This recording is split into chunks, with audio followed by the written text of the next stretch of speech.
आदाब। आज की इस गुफ्तगू में हम यूएस और ईरान के दरमियान होने वाले मुज़ाकरात के उस इंतहाई पेचीदा और उलझे हुए जाल को सुलझाने की कोशिश करेंगे जिस पर इस वक्त पूरी दुनिया की नज़रें टिकी हुई हैं। ये अब सिर्फ दो ममालिक की बात नहीं रही, बल्कि एक ऐसा हाई स्टेक्स ग्रिडलॉक बन चुका है जिसका सीधा असर आलमी मईशत और खित्ते के अमन पर पड़ने वाला है। तो आइए समझते हैं कि आखिर पर्दे के पीछे हो क्या रहा है। आप ज़रा इस फिगर को देखें, 50%। खलीजी ममालिक के तज्जिए के मुताबिक इस वक्त इन दोनों के दरमियान डील होने के चांसेस एग्जैक्टली 50-50 हैं, यानी मामला बिल्कुल एक नाइफ एज पर खड़ा हुआ है। एक छोटी सी गलती या कोई एक पेशरफ्त इस पूरे खित्ते का मुस्तकबिल किसी भी तरफ मोड़ सकती है। तो चलिए देखते हैं हम इस तज्जिए में किन चीज़ों पर बात करेंगे। पहला, डील किन 2 पॉइंट्स पर रुकी है। दूसरा, हॉर्मूज टोल टैक्स का मसला। तीसरा, खलीजी ममालिक की कशमकश। चौथा, आलमी ऑयल मार्केट पर आने वाला खतरा। और आखिर में इसराइल और ये ख़त्म होता हुआ वक्त। आते हैं अपने पहले हिस्से की तरफ। डील जिन दो बुनियादी नुकात पर अटकी हुई है, यानी वो इमीडिएट रोड ब्लॉक्स जो इस वक्त इस न्यूक्लियर अग्रीमेंट को रोके हुए हैं। आपको पता है, शुरू में टेबल पर तकरीबन 15 से 20 पॉइंट्स थे जिन पर गुफ्तगू हो रही थी, लेकिन हैरानी की बात यह है कि पूरी की पूरी डील इस वक्त सिर्फ और सिर्फ 2 पॉइंट्स पर आकर फ्रीज हो चुकी है। एक तरफ अमेरिका की डिमांड है कि न्यूक्लियर इश्यूज पर बगैर किसी ताखीर के फौरन बातचीत शुरू की जाए, और दूसरी तरफ ईरान का मुतालबा बिल्कुल इसके ऑपोजिट है। उनका कहना है कि जब तक एतमाद साजी या ट्रस्ट बिल्डिंग नहीं होती, न्यूक्लियर पर कोई बात नहीं होगी। दोनों फरीकैन अपनी अपनी जगह बिल्कुल अटल हैं। अब यहाँ एक सवाल उठता है, ये ट्रस्ट बिल्डिंग आखिर भला क्या है ईरान की नज़र में? तो उन्होंने इसके वाज़े स्टेप्स दिए हैं। स्टेप 1, पाबंदियां हटाई जाएं। स्टेप 2, उनके जो मुंजमद या फ्रोजन एसेट्स हैं उन्हें रिलीज किया जाए। और स्टेप 3, एतमाद बहाल होने का इंतजार किया जाए। सीधी सी बात है, इन स्टेप्स के बगैर ईरान यूरेनियम पर एक लफ्ज़ बोलने को तैयार नहीं। और इस ट्रस्ट बिल्डिंग प्रोसेस के लिए ईरान ने एक बड़ा स्ट्रिक्ट टाइम फ्रेम दिया है, जो है 30 दिन। जी हाँ, उनका मुतालबा है कि एसेट्स रिलीज होने के बाद उन्हें कम से कम 30 दिन का ऑब्जर्वेशन पीरियड चाहिए। क्यों? ताकि वो प्रॉपर्ली ये वेरीफाई कर सकें कि क्या वाकई अमेरिका पर एतमाद किया जा सकता है या नहीं। मादी के तजुर्बात की वजह से उनका ट्रस्ट लेवल काफ़ी डिस्टर्ब्ड है, तो उनके लिए ये 30 दिन एब्सोल्युटली क्रूशल हैं। दूसरा हिस्सा, हॉर्मोज टोल टैक्स का तनाज़ा, एक ऐसी आबी गुजरगाह का मसला जिसे दोनों ही साइड्स नॉन नेगोशिएबल समझ रही हैं। ये है वो दूसरा बड़ा मसला जहां कोई पीछे हटने को तैयार नहीं। पहले तो ये समझते हैं कि आखिर ये टोल टैक्स है क्या।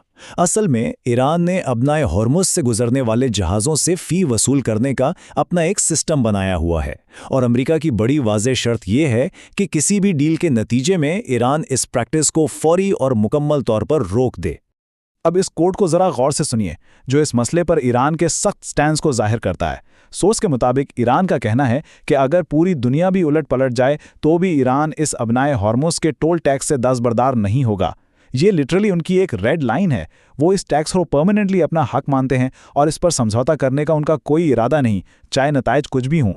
तीसरा हिस्सा, खलीजी ममालिक की मुआशी कशमकश, यानी 2 नुकसानात में से कमतर के इंतखाब। इन सब हालात में पड़ोसी खलीजी ममालिक खुद को इस नए नॉर्मल के मुताबिक ढालने की कोशिश कर रहे हैं। उनके पास 2 सिनेरियोज हैं। पहला ये कि वो चुपचाप ईरान का टोल टैक्स दे दें। दूसरा ये कि मसला हल ना हो और खिट्टे में जंग छिड़ जाए। ये टेबल साफ बताता है कि खलीजी ममालिक जंग जैसी तबाही के बजाय एक छोटा टोल टैक्स देने को बेहतर ऑप्शन क्यों समझ रहे हैं।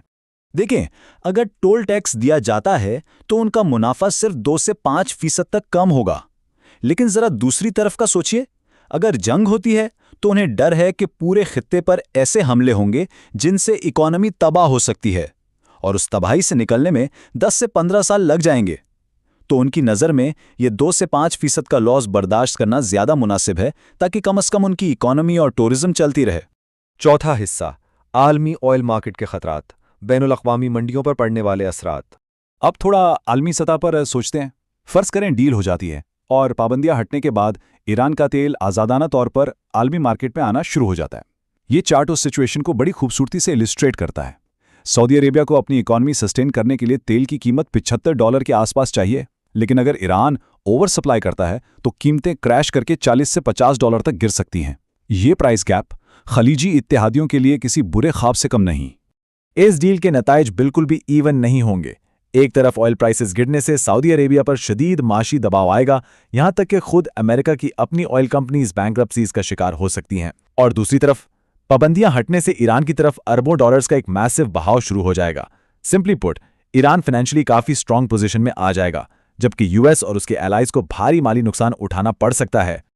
और अब आखिरी हिस्सा, इजराइल और टिक टिक करती हुई घड़ी, वो जियोपॉलिटिकल वाइल्ड कार्ड्स जो इस पूरे खेल को कॉम्प्लिकेट कर रहे हैं। इस वक्त ही सबसे बड़ा दुश्मन बना हुआ है। एक सख्त डेडलाइन मौजूद है कि अगर अगस्त तक डील फाइनल नहीं होती और हॉर्मुज का मसला हल नहीं होता तो खुद अमेरिका के अंदर हालात खराब होना शुरू हो जाएंगे। यूएस में कॉर्पोरेट बैंक्रप्सी शुरू हो सकती हैं और एक डॉलर क्राइसिस पैदा हो सकता है। वक्त की ये पाबंदी यूएस एडमिनिस्ट्रेशन पर ठीक ठाक प्रेशर डाल रही है। और इन दोनों ममालिक की टाइमलाइन का फर्क बड़ा इंटरेस्टिंग है। एक तरफ यूएस एडमिनिस्ट्रेशन है जिसे हर हाल में डील जल्दी बल्कि एक हफ्ते के अंदर अंदर क्लोज करनी है क्योंकि वक्त खत्म हो रहा है, लेकिन ईरान की स्ट्रैटेजी बिल्कुल मुख्तलिफ है। ईरान बिल्कुल सुकून में है, वो इस मुद्दत को अपनी मर्जी तक लंबा खींचने को तैयार हैं ताकि अपने लेवरेज को ज़्यादा से ज़्यादा इस्तेमाल करें और अपनी शराइत मनवा सकें। उन्हें बिल्कुल कोई जल्दी नहीं। इन सब दबाव के दरमियान पर्दे के पीछे एक और प्लेयर का जिक्र जरूरी है। इजराइल हिस्टोरिकली इस डील का एक बड़ा मुखालिफ रहा है। सोर्स ये बताती है कि हाल ही में इजराइल के वजीर आजम की जानिब से यूएस प्रेसिडेंट को एक इंतहाई तनाव से भरी हुई सख्त फ़ोन कॉल की गई, जिसमें इस डील पर शदीद बरहमी का इजहार किया गया। और सबसे गौरतलब बात यह है कि अमेरिकन एडमिनिस्ट्रेशन ने इस इंटेंस कॉल को ओपनली डिनाई भी नहीं किया। ये फैक्टर इस पूरी पजल को और भी कॉम्प्लिकेटेड बना देता है। तो इन सब हकायक और प्रेशर को सामने रखने के बाद एक बड़ा सवाल जो जहन में पैदा होता है वो ये है, क्या अगस्त की ये टिक टिक करती हुई डेडलाइन आखिरकार एक तारीखी समझौते पर मजबूर कर देगी, या फिर हम इस पूरे खित्ते में एक तबाहकुन एस्केलेशन देखने जा रहे हैं? इन हाई स्टेक्स मुज़ाकरात का नतीजा जो भी हो, आने वाले दिन यकीनन फैसलाकुन होंगे। इस सूरत हाल पर अपनी नज़र ज़रूर बनाए रखिएगा।